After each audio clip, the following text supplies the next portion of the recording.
Chapter को आगे बढ़ाते हुए हम डिस्कस करने जा रहे हैं आपकी अगली मेन हेडिंग, जिसका नाम क्या रहने वाला है, द एज ऑफ रेवोल्यूशन। कब से लेके कब तक? 1830 से लेके 1848।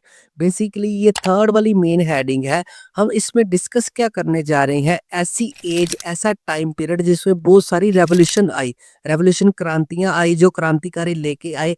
कब से लेके कब तक? 1830 से लेके 1848, मतलब अप्रोक्स 18 साल तक ये कितनी रेवोल्यूशन, कौन कौन सी जगह पर रेवोल्यूशन आई, कौन कौन सी जगह पर जो रेवोल्यूशनरीज ने क्या किया, डिक्टेटरशिप को खत्म करके डेमोक्रेसी को स्थापित करने की कोशिश की। तो आइए इस हेडिंग का करते हैं ऑपरेशन। तो इस हेडिंग की शुरुआत होती है कि 1830 से लेके 1848 तक बहुत सारी रेवोल्यूशंस आई, जो मैं आगे डिस्कस करवाऊंगा। लेके कौन आया? रेवोल्यूशनरीज लेके आए, जिसको क्या बोला जाता है, लिबरल्स लोग भी बोला जा सकता है और नेशनलिस्ट भी बोला जा सकता है। कहने का ये मतलब है कि इस टाइम पीरियड में हम डिस्कस करने जा रहे हैं बहुत सारी रेवोल्यूशनरीज लेके आए, जिनको क्या बोला जाता है, लिबरल्स भी बोला जा सकता है और नेशनलिस्ट भी बोला जा सकता है। इन सभी का मतलब क्या होता है? देशभक्त होता है, जो राष्ट्र को, जो देश को प्यार करते हैं। और इसमें ना हम बेसिकली 3 मेन इवेंट्स के बारे में डिस्कस करेंगे। 3 कहानियां समझ लो, ठीक है, 3 इंसिडेंट समझ लो, 3 रेवोल्यूशन समझ लो इस हेडिंग के अकॉर्डिंग, जिसमें हम डिस्कस करने जा रहे हैं फर्स्ट इवेंट में हम कौन सी रेवोल्यूशन देखेंगे? जुलाई रेवोल्यूशन। इसका एक क्वेश्चन आता है, एक्सप्लेन जुलाई रेवोल्यूशन। तो जो मैं बताऊंगा वो आपने लिखना है। स्टोरी बताने से पहले मैं आपको थोड़ा सा सिनेरियो बता देता हूँ। पीछे मैंने पढ़ाया है, न्यू कंजर्वेटिव के पास पावर आ गई। न्यू कंजर्वेटिव ने कौन सा राजा घोषित कर दिया था फ्रांस का? बर्बन किंग्स को, ठीक है। तो बर्बन किंग लोगों को बहुत ज्यादा तंग करने लग गए थे, जिसके चक्कर में बहुत सारी रेवोल्यूशन हुई। तो रेवोल्यूशनरीज ने इकट्ठा होकर बर्बन किंग्स की पावर को खत्म किया। यहाँ पर लिखा है ना, bourbon Kings lost the power. तो हुआ यूं, जो क्रांतिकारी थे उन्होंने बर्बन किंग्स की पावर को हिला के रख दिया था। और बर्बन किंग्स के बाद कौन राजा बना? Louis Philips. तो आपने थोड़ा सा सीक्वेंस याद रखना है, पहले नेपोलियन, फिर न्यू कंजर्वेटिव्स आए। न्यू कंजर्वेटिव में कौन आया? बर्बन किंग फ्रांस का राजा बना। फिर उसके बाद कौन बना? Louis Philips. बस ये थोड़ा सीक्वेंस याद रखना है। तो लुइस फिलिप्स ने ये सारी क्रांतिकारियों की जोश को देखते हुए डर गया, तो उसने कॉन्स्टिट्यूशनल मोनार्की को एक्सेप्ट कर लिया। अब कॉन्स्टिट्यूशनल मोनार्की का मतलब क्या होता है? कॉन्स्टिट्यूशन का मतलब होता है संविधान, मोनार्की का मतलब होता है राजे महाराजाओं का राज। तो कॉन्स्टिट्यूशनल मोनार्की का मतलब यहाँ पर ये निकल के आता है, हाँ भी मोनार्की तो है, राजे महाराजों का राज तो है, पर राजे को भी कॉन्स्टिट्यूशन के अकॉर्डिंग वो बात माननी पड़ेगी जो लिखी है आम लोगों के लिए। तो यही जुलाई रेवोल्यूशन थी, जो जुलाई में हुई थी। कहाँ पर हुई थी? फ्रांस में। देश का नाम याद रखना है। यहाँ पर 2 क्वेश्चन पुट हो सकते हैं आपको फर्स्ट इंसिडेंट से। एक तो जुलाई रेवोल्यूशन ये पूरी लिखोगे, और एक कॉन्स्टिट्यूशनल मोनार्की को एक्सप्लेन करो। तो कॉन्स्टिट्यूशन मोनार्की का मतलब क्या बना? राजे को भी कॉन्स्टिट्यूशन के हिसाब से चलना पड़ेगा। आई होप ये फर्स्ट इवेंट आपको अच्छी तरह समझ आ गया। उसके बाद सेकंड इवेंट छोटा सा ही है, इसके बारे में डिस्कस कर लेते हैं। कहाँ पर हुआ था सेकंड इवेंट? इन ब्रुसेल्स। ब्रुसेल एक जगह है, बताता हूँ क्या स्टोरी क्या है। तो बेसिकली जैसे ही जुलाई रेवोल्यूशन आई फ्रांस में, तो इसका असर ब्रुसेल्स, बेल्जियम एक जगह है, उसको बोला जाता है ब्रुसेल्स। तो ब्रुसेल्स किसके कब्जे में था? नीदरलैंड के कब्जे में था। तो नीदरलैंड ब्रुसेल्स के ऊपर बड़ा ज्यादा अत्याचार करता था। जैसे ही जुलाई रेवोल्यूशन आई, तो ब्रुसेल्स में जो जितने भी रेवोल्यूशनरीज थे, उन्होंने क्या किया? सेपरेट कर लिया अपने आप को, विद्रोह करके। किसके साथ? नीदरलैंड के साथ। तो सेकंड इवेंट से कौन सा क्वेश्चन बनता होता है? एक छोटा सा क्वेश्चन बनता होता है, हाँ भी, जो ब्रुसेल्स था वो किसके कब्जे में था? नीदरलैंड के। और ब्रुसेल्स देश को किसने इंस्पायरेशन दी? तो जो जुलाई में फ्रांस में रेवोल्यूशन हुई थी, जो फर्स्ट इवेंट में हमने डिस्कस किया, वो वहां से उसको इंस्पायरेशन मिली थी, जिससे वो नीदरलैंड से अलग हो गया। आई होप ये सेकंड इवेंट आपको अच्छी तरह समझ आ गया। उसके बाद बात करते हैं थर्ड रेवोल्यूशन कहाँ पर हुई थी, सबसे इंपॉर्टेंट है ये वाली। तो ये है Greek war of independence. Greek एक देश का नाम है, इंडिपेंडेंस मतलब आजाद कैसे हुआ। ये आपको पेट क्वेश्चन आता होता है, explain the Greek war of independence. जितना करवाऊंगा आपने उतना ही लिखना है बढ़िया तरीके से। यहाँ पर कहानी की शुरुआत होती है, ग्रीक जो था ना, वो किसके अंडर था? ओटोमन एम्पायर के अंडर था। कौन सी सेंचुरी थी? 15 सेंचुरी से जो ग्रीक था ओटोमन एम्पायर के अंडर था। ग्रीक में बेसिकली क्रिश्चियन धर्म को फॉलो करते थे, क्रिश्चियनिटी थी। और ओटोमन एम्पायर जिसने ग्रीक के ऊपर कब्जा किया हुआ था, किससे बिलोंग करता था? मुस्लिम धर्म से। मतलब मुसलमान जो लोग ओटोमन एम्पायर के रहने वाले थे, उन्होंने ग्रीक के जो क्रिश्चियन धर्म के लोगों के ऊपर कब्जा किया हुआ था, ऐसे समझ लो। कब से किया हुआ था? 15 सेंचुरी से। इसका आपको अच्छी तरह समझ आएगा। यहाँ पर मैं आपको मैप शो करता हूँ। अब बेसिकली यहाँ पर मैं ना आपको 2 मैप शो किए हुए हैं। यहाँ पर क्या है, ग्रीक है जो वो पुराने समय में कैसा था और ग्रीक जो नए समय में कैसा है आज के समय में, जिसको बोला जा सकता है। ग्रीक देखो, ये वाला इटली के आसपास वाला एरिया क्या कहलाता था, ग्रीक था। यहाँ पर तो अब ग्रीक लिखा हुआ ना, प्रॉपर एक देश बना हुआ है। पर ओल्ड मैप में देखे जब ओटोमन एम्पायर ये वाले ने कब्जा किया हुआ था, यहाँ पर ग्रीक पूरा इसके अंडर ही था। मतलब हम आगे वाली स्टोरी में ये पढ़ेंगे, हाँ भी ग्रीक इस वाले मैप से यहाँ तक कैसे पहुंचा, मतलब ओटोमन एम्पायर यहाँ पर लिखा है ना, उससे कब्जा छुड़वा के अब ये ग्रीक जो प्रेजेंट में यहाँ पर यूरोप में शो हो रहा है वो कैसे बना। आई होप ये थोड़ा सा मैप देख के आपको सिनेरियो समझ आ गया। हाँ भी ग्रीक के ऊपर किसका राज था, ओटोमन एम्पायर का राज था। इसको याद रखने का तरीका ऐसे भी याद रख सकते हो, जो ऑटो है ऑटो से याद रख लो, जो ऑटो रिक्शा होता है, ऑटो रिक्शा में क्या है, ग्रीस जो होती है ऑटो रिक्शा में डाली जाती है जिससे ऑटो रिक्शा चलता है, जिसकी चैन चलती है। तो ऐसे याद रख लो, ऑटो रिक्शा में ग्रीस कम हो गई थी, बस ऐसे कुछ भी करके हमने याद रखना है। तो ग्रीक किसके अंडर था, ओटोमन एम्पायर। आगे ग्रीक को भी बहुत सारे रेवोल्यूशनरीज ने इंस्पायर किया, बहुत सारी क्रांतिकारी गतिविधियां हुई, लोग सड़कों पे आए, बहुत सारे लोगों ने ग्रुप बनाए, क्रांतिकारियों ने बोला ग्रीक को छुड़वाना चाहिए। उसमें से एक बंदे का आपने नाम याद रखना है जिसने बहुत ज्यादा योगदान दिया, जो था लॉर्ड बायरन। लॉर्ड बायरन जो था वो इंग्लिश पोएट था। आपको शॉर्ट क्वेश्चन आ सकता है यहाँ पर 1 मार्क्स का, कि ऐसा कौन सा बंदा था जिसने ग्रीक वार ऑफ इंडिपेंडेंस, मतलब ग्रीक के लोगों को इंस्पायर किया, रेवोल्यूशनरीज था वो कौन था, लॉर्ड बायरन, जो क्या था, इंग्लिश पोएट था। फाइनली एक ट्रीटी हुई, एक एग्रीमेंट हुआ, इन क्रांतिकारियों की मेहनत रंग लाई। वो ट्रीटी का नाम क्या है, अजीब सा नाम है, ऐसे ही याद रखना पड़ेगा, ट्रीटी ऑफ कॉन्स्टेंटिनोपल। कब हुई, 1832 में। 4-5 बार बोलोगे तो प्रैक्टिस हो जाएगी। कब हुई थी, 1832। 32 को कैसे याद रखोगे, हमारे जो दांत होते हैं वो 32 है, तो हमने 32 से याद रखना है। 1832 में एक ट्रीटी हुई जिसमें क्या था, ग्रीक को आजाद करवा दिया गया ओटोमन एम्पायर से। यहाँ पर ग्रीक वार ऑफ इंडिपेंडेंस में ये सारा डाटा लिखोगे अगर क्वेश्चन आएगा तो। Question Greek war of independence भी आ सकता है, या आपको आएगा explain the treaty of Constantinople, तो आपने सारा डाटा लिखना होगा। आई होप आपको 3 इवेंट्स अच्छी तरह समझ आ गए। इन इवेंट्स को देखते हुए जो डुइक मैट्रिक है उसने एक वर्डिंग और बोली, जो वर्डिंग्स है ना जिसने बोली उसको ध्यान से आपने याद रखना है। बोला क्या उसने, when France sneezes the rest of the Europe catched cold. Sneeze का मतलब यहाँ पर होता है छींकना, और कोल्ड का मतलब होता है खांसी जुकाम लगना। इस लाइन का कहने का ये मतलब है, जब फ्रांस में कुछ होता है तो उसका असर पूरे यूरोप में देखा जा सकता है। लिखा है ना यहाँ पर, जब फ्रांस छींकता है, स्नीज करता है, तो रेस्ट ऑफ द यूरोप क्या होता है, कैच कोल्ड, उसको ठंडी खांसी जुकाम लग जाती है। ये उसने क्यों बोला, मैप दिखाता हूँ आपको, अच्छी तरह समझ आ जाएगा। ये है फ्रांस। उसका कहने का ये मतलब था, जैसे पीछे भी देखा है और फर्स्ट इवेंट में भी देखा है, जो जुलाई रेवोल्यूशन हुई थी वो फ्रांस में हुई थी। जो फ्रांस में जब होता है ना, तो इस फ्रांस क्या करता है, बाकी यूरोप के देशों में इंस्पायर करता है, आप भी वो चीज लेके आओ।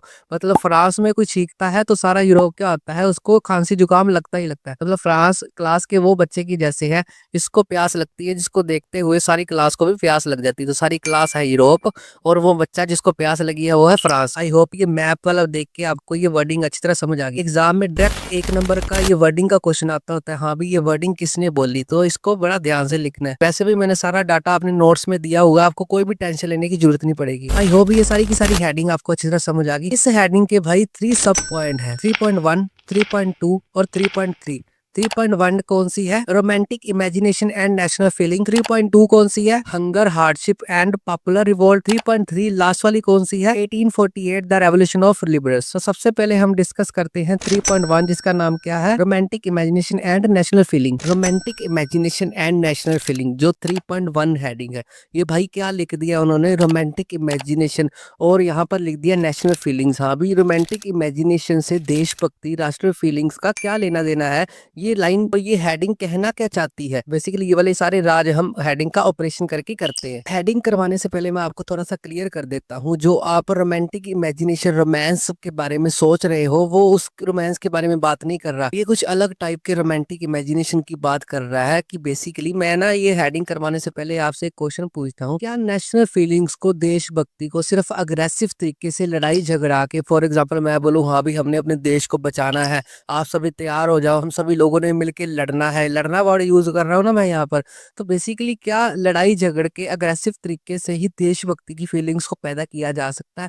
तो इसका जवाब है नहीं। नहीं क्यों बोल रहा हूँ, कुछ दूसरे और तरीके भी होते हैं जिससे राष्ट्रवाद, नेशनल फीलिंग्स को हम पैदा कर सकते हैं, क्रिएट कर सकते हैं। वो है रोमांटिक इमेजिनेशन। रोमांटिक इमेजिनेशन में जैसे मैंने पहले बताया है, वो वाला रोमांस की बात नहीं होगी, हाँ भी जो आपके दिमाग में चल रहा है, कुछ अलग टाइप की ये हेडिंग है, कुछ अलग टाइप के ये आर्टिस्ट से, रोमांटिक आर्टिस्ट आर्टिस्ट लोगों में जगह-जगह जाके नेशनल फीलिंग्स को क्रिएट करते थे, नेशनल फीलिंग्स को बनाते थे। थोड़ा-सा हेडिंग का बेस समझ आ गया, तो बेस से हमने क्या सीखा, जो नेशनल फीलिंग्स है वो रोमांटिक इमेजिनेशन के ज़रिए पैदा करना। वो कैसे? यहाँ पर जितने भी रोमांटिक आर्टिस्ट हुए हैं, वो नेशनल फीलिंग्स को शेप देते हैं, किसकी हेल्प से? आर्ट से, पोएट्री से, स्टोरीज़ से और म्यूजिक से क्या करते हैं, लोगों को राष्ट्रवाद के लिए, नेशनल फीलिंग्स के लिए इंस्पायर करते हैं। तो यही सारा का सारा रोमांटिक इमेजिनेशन में आएगा। यहाँ से एक क्वेश्चन बन के आता होता है, रोमांटिक आर्टिस्ट होते हैं वो कौन कौन सी चीजों का यूज करके क्या करते हैं, देशभक्ति की भावना पैदा करते हैं। तो आर्ट, अपने कोई आर्टिस्ट कोई स्केच बना रहा है, जैसे कोई देशभक्ति का स्केच बना रहा है, जिससे लोगों की फीलिंग्स क्या आएंगी, देश के प्रति उनका प्यार बढ़ेगा। पोएट्री कोई गा रहा है जगह जगह पर जाके देशभक्ति की स्टोरी बता रहा है, कोई अपने देश के सूरवीरों की स्टोरी बता रहा है, जैसे मैं आपको महात्मा गांधी की बताऊं, भगत सिंह की बताऊं, राजगुरु की बताऊं, सुखदेव की बताऊं, तो आपका देश के प्रति प्यार बढ़ेगा। और लास्ट में म्यूजिक, कोई म्यूजिक कंपोज करके, जैसे मैं कोई सॉन्ग गाऊं, पैट्रियोटिक सॉन्ग गाऊं, जिससे देशभक्ति की भावना पैदा हो लोगों में। और ये सारे आर्टिस्ट क्या करते थे, इन सभी चीजों का यूज करके राष्ट्रवाद, नेशनल फीलिंग्स को पैदा करते थे। इसीलिए इस हेडिंग का नाम क्या है, रोमांटिक इमेजिनेशन। रोमांटिक का पता चल गया, ये सारे सारे तरीके उसमें रोमांटिक इमेजिनेशन में आएंगे। और नेशनल फीलिंग का डिस्कस हम शुरू से ही कर रहे हैं, राष्ट्रवाद, देशभक्ति की भावना। उसके बाद हम डिस्कस करने जा रहे हैं दो मेन रोमांटिक आर्टिस्ट हुए हैं उस समय में, जो लोगों को जगह जगह पे जाके क्या करते थे, इंस्पायर करते थे देशभक्ति के लिए। बस दो ही हैं आपकी टेक्स्ट बुक्स के अकॉर्डिंग। पहले का नाम है जॉन गॉटफ्राइड, जो कहाँ का था, जर्मनी का। बेसिकली ये हमने ऊपर डिस्कस किए ना, आर्ट का यूज करते थे, सॉन्ग का यूज करते थे, म्यूजिक का और अलग अलग चीजों का। तो जो ये वाला आर्टिस्ट था, ये किसको यूज करता था, आर्ट को यूज करके लोगों को इंस्पायर करता था। उसका तरीका क्या था, आर्टिस्ट था। और उसकी आर्ट का नाम आपने याद रखना है, क्या आर्ट करता था, डास वॉल्क उसकी आर्ट का नाम है। कोई एक शॉर्ट क्वेश्चन आ सकता है, जो जॉन गॉटफ्राइड था वो कौन सी कला का यूज करता था और क्या करता था? एक तो आर्टिस्ट था और कला कौन सी थी, दास वॉल्क। आपने एज इट इज ही याद रखना है। उसके बाद अगला है कारोल कुरपिंस्की, अजीब से नाम है, आपको याद एज इट इज रखने पड़ेंगे। कारोल कुरपिंस्की जो था, वो जैसे पीछे जॉन वाला किया है हमने, वो क्या था, आर्टिस्ट था। ये क्या है, फोक डांस करके लोगों को इंस्पायर करता था। अब उनकी डांस फॉर्म भी आपको याद रखनी पड़ेगी। जैसे मैं डांस में बात करूं, गिद्दा, भंगड़ा, क्लासिकल डांस, तो वैसे ही उसके डांस का नाम ही याद रखना पड़ेगा। वो कौन सा डांस था उसका, पोलोनाइज माजुरका। पोलोनाइज और mazurka is the art form of Karol Kurpinski. Basically यहाँ पर हमने दो आर्टिस्ट के बारे में डिस्कस कर लिया, जो रोमांटिक इमेजिनेशन से देशभक्ति की भावना को पैदा करते थे। पहले को याद रखने का तरीका, जॉन है ना, जो जॉन इब्राहिम से याद रख लो। जॉन इब्राहिम क्या था, आर्टिस्ट था, स्केच वगैरह बनाता था, ऐसे याद रख लो। और जो कारोल है, उसको काजोल से याद रख लो। काजोल हमेशा क्या करती है, डांस करती है। बेसिकली हमने कुछ भी करके नाम को याद रखना है। जॉन और कारोल, जॉन आर्टिस्ट था, आर्ट करता था, और कारोल, काजल मतलब डांस करती थी। आपने डांस फॉर्म भी याद रखनी है, कौन कौन सी है वो, पोलोनाइज एंड माजुरका। माजुरका मंजुलिका से याद रख लो, हमें वो भी डांस करती रहती थी। ठीक है, यहाँ पर तीन क्वेश्चन कवर होते हैं आपके। एक तो आर्टिस्ट के बारे में पूछा जाएगा, ये दोनों के बारे में, और दूसरा रोमांटिक इमेजिनेशन की भाई डेफिनेशन क्या है, जो हमने ऊपर डिस्कस कर ली है। जो ये सारी रोमांटिक इमेजिनेशन की डेफिनेशन है। आगे आपने ना एक बात नोट रखनी है रोमांटिक आर्टिस्ट को देखते हुए। वो कौन सी बात है, जो रोमांटिक इमेजिनेशन वाले जितने भी आर्टिस्ट हैं, उन्होंने दो वाले डिस्कस किए हैं, वो हमेशा क्रिटिसाइज करते थे। क्रिटिसाइज का मतलब होता है आलोचना करना। आलोचना करना का मतलब कोई किसी के खिलाफ बात करनी। इसके बारे में खिलाफ बात करते थे, glorification of reason and science. ये लोग पता क्या करते थे, रीजन और साइंस की तरफ नहीं जाते थे। जितने भी रोमांटिक इमेजिनेशन वाले जितने भी आर्टिस्ट है ना, वो रीजन और साइंस को ग्लोरीफाई नहीं करते थे। वो किसको ग्लोरीफाई करते थे, उनका फोकस क्या होता था, सिर्फ और सिर्फ इमोशंस एंड फीलिंग्स के ऊपर होता था। वो लोगों की इमोशंस एंड फीलिंग्स को क्या करते थे, हिट करते थे और नेशनल फीलिंग्स को क्रिएट करते थे। आपको एक यहाँ से एक और क्वेश्चन बन के आएगा, क्या जो रोमांटिक आर्टिस्ट थे वो किसके खिलाफ थे, एक तो रीजन और एक साइंस के ऊपर विश्वास नहीं रखते थे। वो बोलते थे हाँ भी इसके पीछे कोई रीजन कोई साइंस नहीं है, हमने तो सिर्फ क्या करना है, इमोशंस को उठाना है लोगों के, और फीलिंग्स को हमने क्या करना है, उजागर करना है, फीलिंग्स के ऊपर काम करना है, जिससे लोग देशभक्ति के लिए इंस्पायर होंगे। इसको याद रखने का तरीका, जैसे आप कोई भी म्यूजिक, रोमांटिक म्यूजिक सुनते हो तो आपके इमोशंस बनते हैं, आपकी फीलिंग्स उठती हैं वहां पर। जैसे कोई रोमांटिक सॉन्ग सुन लिया, आपकी फीलिंग्स और आपके इमोशन उसी अकॉर्डिंग हो जाएंगे। तो वो इसी चीज का यूज करते थे, और वो रीजन और साइंस के ऊपर ध्यान नहीं देते थे, उसको क्रिटिसाइज करते थे। आई होप ये नोट वाली बात आपको अच्छी तरह समझ आ गई। हमने कर लिया आर्ट से, पोएट्री से, स्टोरी से, म्यूजिक से क्या किया जा सकता है, नेशनल फीलिंग्स को क्रिएट किया जा सकता है। क्या लैंग्वेज के जरिए भी किया जा सकता है? तो इसका आंसर है यस। कैसे? आपके टेक्स्ट बुक्स में लास्ट में एक ना स्टोरी दी गई है जिससे पता चलता है लैंग्वेज से ही नेशनल फीलिंग्स को क्रिएट किया जा सकता है। जो लैंग्वेज होती है ना, वो भी सबसे ज्यादा इम्पोर्टेंट रोल अदा करती है नेशनल सेंटीमेंट्स को उजागर करने में, नेशनल सेंटीमेंट्स को पैदा करने में। कैसे भाई? एक आपने थोड़ी सी स्टोरी याद रखनी होगी। रशिया ने ना पोलिश के ऊपर कब्जा किया हुआ था। अब रशिया ने ना अपनी ही लैंग्वेज पोलिश के ऊपर थोप दी थी, मतलब जो भी पोलिश की लैंग्वेज थी ना उसको बैन कर दिया था। सारे के सारे पोलिश स्कूलों में क्या था, पोलिश लैंग्वेज को बैन करके रशियन लैंग्वेज को लागू कर दिया था। लास्ट में क्या हुआ, हाँ भी पोलिश वाले इससे बहुत ज्यादा तंग आ गए क्योंकि उनकी तो लैंग्वेज वो दबा रहे थे। तो 1831 में उन्होंने रिबिल किया, विद्रोह किया, और जिसने उन्होंने बहुत सारे प्रयत्न किए, हाँ भी हम अपने देश को छुड़वा ले, हम अपनी लैंग्वेज को बचा ले। और रशियन वालों ने उनको फोर्सली क्या किया, आर्म्स के साथ, हथियारों के साथ उनको रोक लिया। ये स्टोरी में उनकी हार हुई, पर यहाँ पर हमें ये पता चलता है लैंग्वेज भी नेशनल सेंटीमेंट्स की फीलिंग्स को क्या करती है, पैदा करने में बड़ा ज्यादा हेल्प करती है। ये हमने स्टोरी में देख लिया। तो आपको ये एग्जैक्ट क्वेश्चन आता होता है, language to play an important role in developing the national feelings. तो आपने इसको एक्सप्लेन करना है। हाँ भाई, रशिया ने पोलिश के ऊपर कब्जा किया हुआ था, उनकी लैंग्वेज को खराब कर रहे थे, उनकी लैंग्वेज को खत्म कर रहे थे, सिर्फ रशियन लैंग्वेज ही इम्पोज की हुई थी, उनके ऊपर थोपी हुई थी। तो ये सारी स्टोरी आपने बढ़िया तरीके से लिखनी है। यहाँ पर आपके बहुत सारे क्वेश्चन कवर हो गए। आई होप ये सारा का सारा इस हेडिंग का कंसेप्ट आपको अच्छे से समझ आ गया। उसके बाद कहानी को बढ़ाते हैं आगे, हम डिस्कस करने जा रहे हैं अगली सब हेडिंग 3.2, जिसका नाम क्या रहने वाला है, hunger, hardship and popular revolt. हम ना बेसिकली उस समय यूरोप में ना बहुत सारी मुसीबतें आ गई थी, जिससे ना हंगर भी आ गई थी, मतलब भूख भी फैल गई थी, और जिसके कारण में लोगों की लाइफ ही क्या हो गई थी, बड़ी ज्यादा हार्ड हो गई थी। और उस समय कुछ पॉपुलर रिवोल्ट हुए थे। ये सारा का सारा कंसेप्ट हम इस हेडिंग में डिस्कस करेंगे। मतलब पहले देखेंगे हंगर और हार्डशिप की वजह क्या थी, और उसके बाद देखेंगे कि लोगों का गुस्सा जब ऊपर तक आ गया तो उन्होंने कौन कौन से रिवोल्ट किए, कौन कौन से विद्रोह किए। तो आइए इस हेडिंग का करते हैं बढ़िया तरीके से ऑपरेशन। तो कहानी की शुरुआत होती है 1813 से, यहाँ पर टेक्स्ट बुक्स में इस हेडिंग की। तो बेसिकली हुआ कि ये था कि 1830 के आसपास ना इकोनॉमिक हार्डशिप आ गई थी। कहाँ पर? यूरोप में। यूरोप में बहुत जगह पर क्या हुआ था, इकोनॉमिक हार्डशिप। यहाँ पर इकोनॉमिक्स का मतलब होता है पैसे, और हार्डशिप का मतलब होता है लोगों की जो लाइफ थी बड़ी ज्यादा हार्ड हो गई थी, मुश्किल में आ गई थी। आपको एग्जाम में क्वेश्चन आ सकता है 5 मार्क्स का, हाँ भी इकोनॉमिक्स हार्डशिप थी जो 1830 के आसपास, उसके रीजन क्या थे? या आपको एग्जाम में आ सकता है reason for hunger and hardship in Europe, क्या क्या रीजन थे। तो आपने जो मैंने पॉइंट्स में डिस्कस करवाऊंगा ना, तो पॉइंट्स में बढ़िया तरीके से आपने लिखना है। पहला क्या कारण हो गया था जिससे हार्डशिप हो गई थी, हंगर फैल गया था, जिसमें पॉपुलेशन एक्सप्लोजन हो गई थी, मतलब पॉपुलेशन यूरोप में बहुत ज्यादा बढ़ गई थी। अब बेसिकली आप दिमाग लगा के देखो, चीजों की कमी होगी, पॉपुलेशन अगर ज्यादा बढ़ जाएगी तो लोगों की भूख भी बढ़ेगी ना। तो वहां पर एक ऐसी व्यवस्था नहीं थी, हाँ भी पॉपुलेशन अगर बढ़ जाए तो उसको जॉब्स दे दो, वो सारी की सारी आगे हम डिस्कस करेंगे।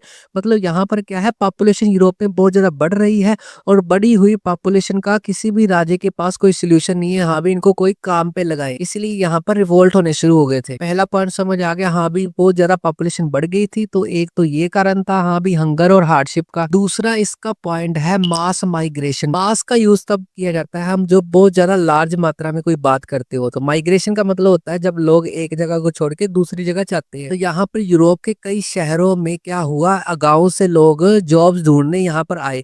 तो शहरों में तो आगे से पहले ही काम खराब था, गाँव के लोगों ने शहरों में आके और पॉपुलेशन और ही बढ़ा दी, मतलब वहां पर इतना ज्यादा कंपटीशन बढ़ गया। जैसे आपने यहाँ पर दिमाग में कोरोना टाइम में जो जो प्रॉब्लम्स हमको देखने को मिली थी ना, वो सारी इसमें आपने लिखनी है। जैसे जॉब चली गई थी लोगों की, बहुत ज्यादा डिप्रेशन हो गया था, जिनकी सैलरी थी उनकी बहुत ज्यादा कम कर दी गई, वो सारी चीजें आपने दिमाग में लेके चलना है। अगला कारण भाई मशीनों ने काम खराब कर दिया। मतलब यहाँ पर इंडस्ट्रियलाइजेशन हुआ, जो लोकल प्रोड्यूसर हाथ से काम करते थे उसका मशीनों ने क्या कर दिया, काम खराब कर दिया, जॉब चलेगी। मतलब यहाँ पर एक अगर वीवर्स है, एक जो बंदा है हाथ से काम करेगा पूरा दिन मेहनत करके, फॉर एग्जांपल एक सूट तैयार करता है, कपड़ा तैयार करता है, तो मशीनों ने क्या करना है, एक एक साथ इकट्ठे ही कपड़े तैयार कर देने। तो वहां पर एक तो पहले से बड़ा जरा काम खराब था, मशीनों के आने से, इंडस्ट्रियलाइजेशन से क्या हुआ, लोकल प्रोड्यूसर का भी काम खराब हो गया, जिससे लोगों में हाहाकार मच गया। जिसमें पहले से लोग अपने हुनर से पैसे कमा रहे थे, बेचारों का उनका भी काम खराब कर दिया मशीनों ने। 3 पॉइंट समझ आ गए यूरोप में हंगर और हार्डशिप का क्या क्या रीजन था। अगला पॉइंट है इसका, अनएम्प्लॉयमेंट इंक्रीज होगी। अनएम्प्लॉयमेंट का मतलब होता है बेरोजगारी, बेरोजगारी बढ़ गई। अब बेसिकली पहले ही लोगों के पास जॉब नहीं थी, मशीनों के आने से और भी काम खराब हो गया, इससे और भी बुरी सिचुएशन हो गई। मतलब अपने माइंड में जितना खराब से खराब समा आप सोच सकते हो ना, खराब से खराब टाइम, वो वहां पर चल रहा था 1830 के एरा के आसपास। अगला इसका पॉइंट है क्रॉप फेलियर। अब बेसिकली यहाँ पर ना और कुदरत ने भी अपनी मार दिखाई। कैसे? क्रॉप भी फेल होगी। क्रॉप फेल मतलब पेपर दिए वैसे फेल नहीं हुई, मतलब वहां पर जितनी भी किसानों ने फसलें उगाई थी वो किसी न किसी वजह से खराब हो गई, जिससे क्या हुआ, लोगों का और ज्यादा नुकसान हो गया। मान लो जो किसान, छोटे मोटे किसान भी थे, वो उनका तो और भी ज्यादा काम खराब हो गया क्रॉप फेलियर से। और लास्ट वाला पॉइंट है इसका हाई प्राइसेस ऑफ फूड। मतलब अब क्रॉप फेल होगी, अब जितनी बची कुची क्रॉप थी उनका प्राइस क्या हो गया, दुगना हो गया, डबल हो गया, ट्रिपल हो गया, मतलब ज्यादा हो गया। अब बेसिकली पॉपुलेशन बहुत ज्यादा बड़ी हुई है, लोगों ने जॉब्स में माइग्रेशन भी कर ली, सिटीज में इतनी ज्यादा भीड़ हो गई, वहां पर क्या होगा, मशीनों के आने से जॉब जॉब कर रहे थे सिटीज में उनका भी काम खराब हो गया, अनएम्प्लॉयमेंट वैसे ही इंक्रीज होगी और किसानों की फसलें भी खराब हो गई। इन सभी में चक्कर में क्या हुआ, सभी के सभी बेरोजगार हो गए। मैक्सिमम पॉपुलेशन ऑफ यूरोप, तो यहाँ पर चीजों के प्राइस भी बढ़ गए। अब लोग पहले ही बहुत ज्यादा गरीब हुए पड़े हैं और चीजों का प्राइस ज्यादा बढ़ गया, और भूखे लोग क्या करेंगे, अपने राजा से हेल्प मांगेंगे। अगर राजा भी अपने हाथ खड़े कर देगा तो लोग क्या होंगे, अग्रेसिव हो जाएंगे, लोग क्या करेंगे, रिवोल्ट करेंगे, विद्रोह करेंगे। आई होप ये क्वेश्चन आपको अच्छी तरह समझ आ गया। आपको क्वेश्चन कैसे आएगा, या तो पूछा जाएगा 1830 के आसपास जो भी इकोनॉमिक हार्डशिप की उसका रीजन बताओ, या आ जाएगा आपको reason for hunger and hardship. ये सारे के सारे रीजन आपने पॉइंट्स में लिखने हैं। वैसे भी मेरे नोट्स में आपको बनी बनाई खीर बढ़िया तरीके से मिलेगी, आपको कोई भी टेंशन लेने की जरूरत नहीं पड़ेगी। हमने इस हेडिंग का ना एक पार्ट डिस्कस कर लिया, हाँ भी हंगर और हार्डशिप का क्या रीजन था। अब हम देखेंगे कौन कौन से रिवोल्ट लोग गुस्से के कारण लेके आए। बेसिकली यहाँ पर हम डिस्कस करेंगे टू रिवोल्ट, दो रिवोल्ट हुए थे। एक रिवोल्ट हुआ था 1848 को, एक रिवोल्ट हुआ था 1845 को। तो स्टोरी क्या है, सबसे पहले डिस्कस कर लेते हैं 1848 वाली बड़ी वाली डेट। तो 1848 के रिवोल्ट का कारण क्या था, पीछे हमने जितने भी पॉइंट डिस्कस किए हंगर और हार्डशिप में, लास्ट में मैंने क्या बोला था, हाँ भी वो लोग किसकी हेल्प मांगे के, राजा की। तो बेसिकली लोगों ने ना अग्रेसिव तरीके से, जैसे सड़कों पे धरने देते हैं आजकल लोग, उन्होंने क्या किया, मार्च पास किया और ये पेरिस में प्रोटेस्ट किया उन्होंने, अभी हमारी हेल्प करो, राजा से हेल्प मांगी। तो बेसिकली ये वाली सिचुएशन देखने राजा और भी ज्यादा घबरा गया। तो राजा कौन था, लुइस फिलिप, जो हमने पीछे किया था। तो इतना ज्यादा घबरा गया उसको अपनी जगह छोड़नी पड़ी। यहाँ पर लिखा ना फ्ली फ्रॉम फ्रांस, मतलब वो उड़ गया, मतलब वहां से अपनी गद्दी छोड़ के भाग गया। तो यहाँ पर क्या हुआ, 1848 में दो इवेंट हो गए, एक राजा छोड़ के भाग गया, दूसरा इवेंट जो अभी बताऊंगा क्या हुआ, नेशनल असेंबली ने फ्रांस को रिपब्लिक कर दिया। मतलब अब आपने ना सीक्वेंस याद रखना है। अब लुइस फिलिप्स के बाद कौन बन गया राजा फ्रांस का, नेशनल असेंबली बन गई, ऐसे याद रख लो। अब उन्होंने क्या किया, यहाँ पर एक वादा लोगों को कर दिया, हाँ भी अब सभी मैन एज है जिसकी 21 उसको सफरेज दे दी। सफरेज का मतलब होता है राइट टू वोट। जितने भी मैन है, यहाँ पर ओनली मैन की बात हो रही है। तो यहाँ पर आपने ना 1848 के रिवोल्ट में दो चीजें याद रखनी है, एक तो राजा अपनी पोजीशन छोड़ के भाग गया भाई, और दूसरी बात क्या हुआ, नेशनल असेंबली ने उसकी गद्दी संभाल ली, जिसने आके क्या किया, हाँ भी 21 साल से जितने भी मेज होंगे उसको राइट टू वोट दे देंगे, अब हम आपका ख्याल रखेंगे। ये रिवोल्ट समझ आ गया। दूसरा और लास्ट रिवोल्ट कराने से पहले मैं आपको थोड़ा सा सीक्वेंस बता देता हूँ। फ्रांस की गद्दी पे कौन कौन बैठा, जैसे पहले आया नेपोलियन, उसके बाद नेपोलियन को किसने हलाया, कंजर्वेटिव्स ने, जिसमें क्या था, हाँ भी बर्बन किंग्स अब फ्रांस के राजा बन गए। बर्बन किंग्स के बाद क्या आया, लुइस फिलिप्स आया, जो हमने पीछे डिस्कस किया था, जिसमें क्या एक्सेप्ट कर ली थी, कॉन्स्टिट्यूशनल मोनार्की, जो मैंने पीछे बता दिया।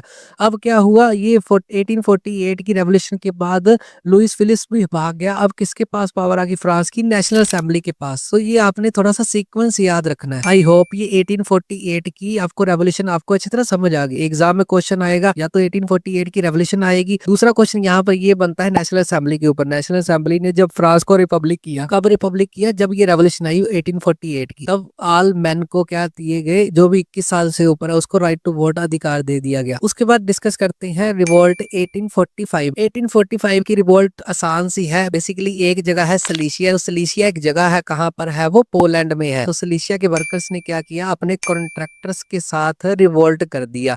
कब का रिवोल्ट है, 1845। क्वेश्चन यहाँ पर क्या बनता होता है 2 मार्क्स का, सलीशिया का रिवोल्ट बताए जो वर्कर्स ने किया था, किसके अगेंस्ट, कॉन्ट्रैक्टर के अगेंस्ट। हुआ क्या था, जो कॉन्ट्रैक्टर थे ना, बेसिकली कॉन्ट्रैक्टर के नीचे वर्कर्स काम करते थे, ये वीवर्स, मतलब कपड़े वगैरह बुनने वाले। कॉन्ट्रैक्टर क्या करने लग गया, उनके साथ बुरा करने लग गया, काम ज्यादा करवाता था और सैलरी कम देने लग गया, और सैलरी कम कम करते करते उनको फ्री में भी काम करवा दिया, उनको बंधक बना के रख दिया, हाँ भी आपने काम करना है। तो सलीशिया के वर्कर्स ने कॉन्ट्रैक्टर के खिलाफ रिवोल्ट कर दिया, और यहाँ पर बहुत सारे कॉन्ट्रैक्टर्स को उन्होंने क्या कर दिया, मौत के घाट उतार दिया इस रिवोल्ट के ड्यूरिंग। आई होप ये 1845 का रिवोल्ट और 1848 का रिवोल्ट आपको अच्छी तरह समझ आ गया। इसीलिए इस मेन हेडिंग का नाम क्या है, द एज ऑफ रेवोल्यूशन। हम पढ़ रहे हैं कौन कौन सी जगह पर कहाँ कहाँ पर रेवोल्यूशन हो रही है। आई होप ये हंगर, हार्डशिप और पॉपुलर रिवोल्ट वाली हेडिंग आपको अच्छी तरह समझ आ गई। आगे हम डिस्कस करने जा रहे हैं 3.3 जो इस हेडिंग की लास्ट सब हेडिंग है, जिसका नाम क्या रहने वाला है, 1848 द रेवोल्यूशन ऑफ लिबर्स। मतलब हम डिस्कस करने जा रहे हैं एक स्टोरी 1848 की। एक रेवोल्यूशन लेके आए थे, कौन से लोग लेके आए थे, लिबरल्स लोग लेके आए थे। तो इसमें ना, इस कहानी में ना एक जर्मनी की कहानी जुड़ी हुई है। तो यहाँ से आपको ना एक बड़ा इंटरेस्टिंग क्वेश्चन बन के आता होता है, एक बड़ी इंटरेस्टिंग स्टोरी है। तो आइए इस हेडिंग का बढ़िया तरीके से करते हैं ऑपरेशन। जो तो लिबरल्स लोग थे वो समाज में चेंज चाहते थे अच्छे तरीके से। मतलब वो लोग चाहते थे कि हाँ भी डिक्टेटरशिप खत्म होनी चाहिए, राजे महाराजाओं का राज, और डेमोक्रेसी स्थापित होनी चाहिए। मतलब लिबरल्स लोगों की क्या क्या डिमांड थी और जो उनको नहीं मिल रही थी, जिसके चक्कर में वो रेवोल्यूशन लेके आए थे। तो पहली डिमांड है उनकी क्रिएशन ऑफ नेशन स्टेट्स। वो नेशन स्टेट्स की क्रिएशन में विश्वास रखते थे। नेशन स्टेट्स मैंने पीछे भी कितनी बार क्लियर कर दिया, एक बार फिर बता देता हूँ। वो लोग क्या चाहते थे, हाँ भी कोई भी देश है वो टुकड़ों में ना बटा हो, वो एक पर्टिकुलर एक पेट देश होना चाहिए, इसके ऊपर एक ही पर्सन रूल करे और वो रूलर कॉन्स्टिट्यूशन के अकॉर्डिंग ही चलना चाहिए। मतलब जो कॉन्स्टिट्यूशन में लिख दिया उसको रूलर को भी मानना पड़े। आगे वो फ्रीडम ऑफ प्रेस, मतलब न्यूज़पेपर में कोई भी राज्य के खिलाफ नहीं लिख सकता था। वो लोग चाहते थे हाँ भी फ्रीडम मिलनी चाहिए प्रेस में, न्यूज़पेपर में, मतलब सोशल मीडिया एक तरीके का वो चाहते थे, वहां पर लोगों को फ्रीडम मिले कुछ भी बोलने की, चाहे वो राज्य के खिलाफ क्यों ना हो। अगला क्या चाहते थे, सेफ गार्ड ऑफ राइट्स। अपने ह्यूमन राइट्स है, आजकल हमें 6 फंडामेंटल राइट्स मिलते हैं, तो उस समय नहीं मिल रहे थे लोगों को, तो वो चाहते थे हाँ भी लोगों को फंडामेंटल राइट्स मिले। मतलब ये चीजें उन लोगों को नहीं मिल रही थी, जिसके चक्कर में उन्होंने क्या किया, रेवोल्यूशन लेके आए, क्रांति लेके आए। कब की डेट है, 1848। मतलब इस हेडिंग की हम लास्ट वाली ही रेवोल्यूशन डिस्कस करने जा रहे हैं। यहाँ पर लिखा है ना मेन हेडिंग में, एज ऑफ रेवोल्यूशन 1830 से लेके 1848। तो 1848 की रेवोल्यूशन डिस्कस करने जा रहे हैं। तो यहाँ पर लिबरल्स लोग रेवोल्यूशन जर्मनी में लेके आए। पहला क्वेश्चन आता होता है, हाँ जी 1848 की रेवोल्यूशन हुई कहाँ पर, जर्मनी में। बेसिकली हम ना अब जर्मनी बोल रहे हैं, उस समय जर्मनी नहीं था, जर्मनी भी बहुत सारे पार्ट्स में डिवाइड था। तो वो लोग ये चाहते थे कि हाँ भी ये सारे के सारे पार्ट्स में जो अलग अलग राजे राज कर रहे हैं, वो राजे क्या हो, खत्म होने चाहिए, एक ही किंग आना चाहिए जो कॉन्स्टिट्यूशन के अकॉर्डिंग ही चले। तो डेट याद रखनी है, प्रॉपर डेट 18 मई 1848। मतलब 18 मई 1848 को रेवोल्यूशन आई थी। प्लेस कहाँ पर है, जर्मनी, जैसे मैंने पहले बताया है। और जगह कहाँ पर है, फ्रैंकफर्ट। जर्मनी में एक जगह है फ्रैंकफर्ट, और वहां पर एक प्लेस है फ्रैंकफर्ट में, क्या है, सेंट पॉल चर्च। तो 3 सीक्वेंस याद रखनी है, एक तो सेंट पॉल चर्च और एक फ्रैंकफर्ट और एक जर्मनी देश आपने याद रखना है। अब बात करते हैं स्टोरी की। भाई स्टोरी क्या थी, स्टोरी ये है कि उस समय जो लिबरल्स लोग थे वो इकट्ठे हुए, मतलब एक रूम में इकट्ठे हुए। वहां पर क्या किया उन्होंने, कुछ डिस्कशन की। उन्होंने डिस्कशन क्या की, उन्होंने 831 लिबरल्स लोगों को रिप्रेजेंटेटिव सेलेक्ट कर लिया। यहाँ पर लिखे ना 831 रिप्रेजेंटेटिव भी उन्होंने सेलेक्ट कर लिए। और उन्होंने सेलेक्ट करने के बाद अपना एक संविधान भी बना लिया। और कहाँ पर चले गए अपना संविधान को लेके, पर्शिया के राजे के पास। बेसिकली मैंने बोला ना जर्मनी, जर्मनी वो उस समय जर्मनी नहीं था, बहुत सारे पार्ट्स में डिवाइड था। उसमें से एक स्ट्रॉन्ग पार्ट था, एक बहुत ज्यादा क्या था, पावरफुल पार्ट था, जिसका नाम था पर्शिया। तो पर्शिया के राजे के पास गए, राजे का नाम है फेडरिक विलियम फोर्थ, मतलब फेडरिक विलियम की फैमिली का फोर्थ वाला किंग था, उसके पास चले गए। तो उसको उन्होंने क्या दिखाया, हाँ भी राजा साहब हमने कॉन्स्टिट्यूशन तैयार कर लिया, अब आपको भी इसी हिसाब से चलना चाहिए। आप सोच के देखो राजा क्या करेगा। उसने क्या किया, उनको लात मार के भगा दिया। अब ये एग्जाम में मत लिख देना हाँ भी राजा ने लात मार के भगा दिया, ये समझाने वाली बात थी। और इस इंसिडेंट्स को क्या बोला जाता है, फेल पार्लियामेंट के नाम से जाना जाता है, या इसको फ्रैंकफर्ट पार्लियामेंट भी बोला जाएगा। ठीक है, तो बेसिकली ये ना फनी सी स्टोरी से ले लो आप। मतलब राजा वहां पर जो फेडरिक विलियम फोर्थ है वो राज कर रहा है। 831 लिबरल्स लोग क्या करते हैं, एक तो इकट्ठे होते हैं, दूसरा क्या करते हैं, मीटिंग करके एक कॉन्स्टिट्यूशन को तैयार करते हैं। और सीधा की सीधा राजा के पास चले जाते हैं, हाँ भी राजा साहब आपको ये बात अब माननी पड़ेगी। अब राजा की सिचुएशन देखो, जैसे हमारे घर में मेहमान आते हैं तो हम लोग चाय वगैरह बनाते हैं। तो राजा ने देखा होगा हाँ भी 831 लोग आ रहे हैं लिबरल्स लोग, तो उसने क्या कर दिया, ऑर्डर दे दिया, हाँ भी 831 कप चाय लेके आओ। अब हुआ यूं, जब वो चाय बन रही थी तो राजा ने पूछा हाँ भी अब क्या प्रॉब्लम है कि क्या सॉल्व करूं। तो उन्होंने निकाला कॉन्स्टिट्यूशन जेब से, हाँ भी राजा साहब आपको ये बात माननी पड़ेगी। तो पहले तो राजा ने क्या किया, 831 कप चाय कैंसिल की और उसके बाद इन सभी को अच्छे से दिलाई की। तो ये थोड़ा-सा सीन आपने फ़नी सा याद रखना है। बेसिकली ये फ़नी नहीं था, ये सीरियस मामला था। तो मैंने आपको ना थोड़ा फ़नी तरीके से याद करवाया ताकि आपको लंबे समय तक ये कहानी याद रह जाए। इस कहानी को क्या बोला जाता है फेयर पार्लियामेंट और या तो आएगा फ्रैंकफर्ट पार्लियामेंट या आएगा केस ऑफ जर्मनी के बारे में बताओ तो ये सारी स्टोरी लिखोगे। स्टोरी समझ आ गई? अब बेसिकली यहाँ पर ना एक यही क्वेश्चन बनता होता है हाँ भई एक फेल पार्लियामेंट के बारे में लिखो या ऊपर मैंने जो बताया है जो डिमांड्स थी किसकी लिबरल्स लोगों की उसमें से एक 2 नंबर का क्वेश्चन आ जाएगा। और वैसे भी सारे के सारे क्वेश्चन हेडिंग वाइज़ हेडिंग बढ़िया तरीके से मोतियों की तरह परोए हुए हैं मेरे नोट्स में, आपको कोई भी और बुक उठाने की ज़रूरत ही नहीं पड़ेगी। अब इस फ़नी कहानी को ना राजाओं ने सीरियसली लिया क्यों? अब राजाओं को ये लगना शुरू हो गया हाँ भी अब रेवोल्यूशन ना ज़्यादा भड़के ना, तो उन्होंने बहुत सारे स्टेप्स उठाए, वो हम अगली स्लाइड्स में डिस्कस करेंगे। पर इस कहानी से उन्होंने क्या किया, डन क्या करना शुरू कर दिया, कंजर्वेटिव जो राजे महाराजे बोला जाता है जिनको, वो डर गए थे, फियर हो गए थे इस टाइप की रेवोल्यूशन से। हाँ भी अब ये ज्यादा रेवोल्यूशन ना आ जाए, हमारा तो काम ही खराब हो जाएगा, हमारी तो पोजीशन ही चली जाएगी अगर ऐसी रेवोल्यूशन लोग लेके आते रहे, हमारा तो डर भी खत्म हो सकता है। अब उन्होंने डिसाइड किया हाँ भी हम ना नेशन स्टेट्स की स्थापना करते हैं, जैसा लिबरल्स लोग बोल रहे हैं वैसी स्थापना करते हैं। और इसमें चेंजेस क्या करते हैं, हम अपने अंडर नेशन स्टेट्स की क्रिएशन करते हैं। लिबरल्स लोग की क्या डिमांड थी, कॉन्स्टिट्यूशन की अंडर नेशन स्टेट बननी चाहिए, पर यहाँ पर कंजर्वेटिव इस रेवोल्यूशन से डर गए। उन्होंने क्या किया, अब हम अपने अंडर में मतलब राजे एक ही राजा होएगा, मान लो एक किसी देश के 10 पार्ट है, वहां पर 10 राजे राज कर रहे हैं, तो उन्होंने क्या किया अपनी सिचुएशन को और ज्यादा स्ट्रॉन्ग करने के लिए 10 राजों की जगह पर एक ही किंग की प्लानिंग शुरू कर दी, ताकि जगह जगह पर इस लिबरल्स लोगों की रेवोल्यूशन को दबाया जा सके, स्प्रेस किया जा सके। तो अगली हेडिंग में हम लोग क्या डिस्कस करेंगे, उन्होंने 3 बड़े बड़े देश बना दिए, वो कौन से वो आपको नेक्स्ट स्लाइड में बढ़िया तरीके से अच्छी तरह समझ आ जाएगा। आई होप ये हेडिंग भी आपको अच्छी तरह समझ आ गई।